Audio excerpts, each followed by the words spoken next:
Hi friends, masala గుత్తి వంకాయ ఎలా చేయాలో చూపించేస్తాను.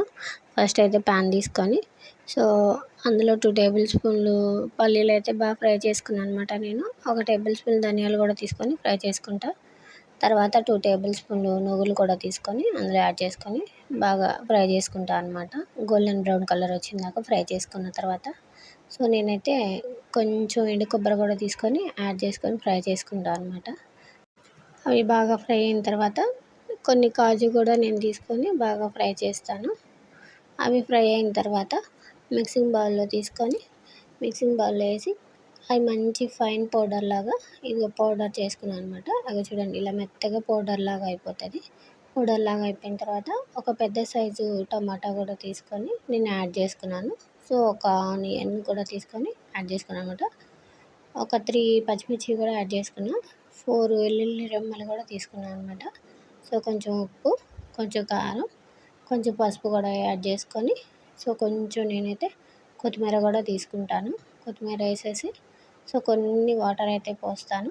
కొంచెం వాటర్ పోసిన తర్వాత మంచి పేస్ట్ లాగా అయితే తయారవుతుంది. ఇగో చూడండి, మెత్తటి పేస్ట్ లాగా చేసుకొని ఒక గిన్నె తీసుకొని గిన్నెలో కొంచెం సాల్ట్ వేసుకొని వంకాయలు అయితే బాగా క్లీన్ చేసుకొని డాటలు పెట్టుకుంటున్నాను.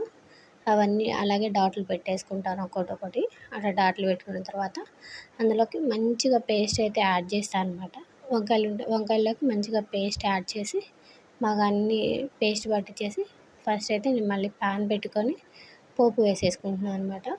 పోపు వేసేసుకొని అవి ఫ్రై అయిన తర్వాత వంకాయలు చూడండి ఒక్కొక్కటి తీసుకొని ప్యాన్లో పెట్టేస్తున్నాను అనమాట. ఒకసారి మూత పెట్టేసి కొంచెం మగ్గనిచ్చి మళ్ళీ ఇంకొకసారి తిప్పుతున్నాను అనమాట. అవి మంచిగా అయిన తర్వాత ఇంకోసారి నేను ఆ పేస్ట్ ఉంది కదా, ఆ పేస్ట్ కూడా తీసి అందులో యాడ్ చేసేసుకొని కొన్ని అయితే వాటర్ పోసుకున్నాను. మళ్ళీ మిక్స్ చేస్తున్నాను అనమాట. మిక్స్ చేసి కొంచెం మూత పెట్టి అట్లాగే వదిలేస్తాను. బాగా మిక్స్ చేస్తున్నాను అనమాట. నేనైతే కొంచెం సాల్ట్ కూడా వేసుకొని ఇంకొంచెం మగ్గనిచ్చి ఇట్లా ఇంకా స్టవ్ ఆఫ్ చేసి సర్వ్ చేసుకున్నాను. ఎలా ఉందో కామెంట్ చేయండి. Okay friends, bye.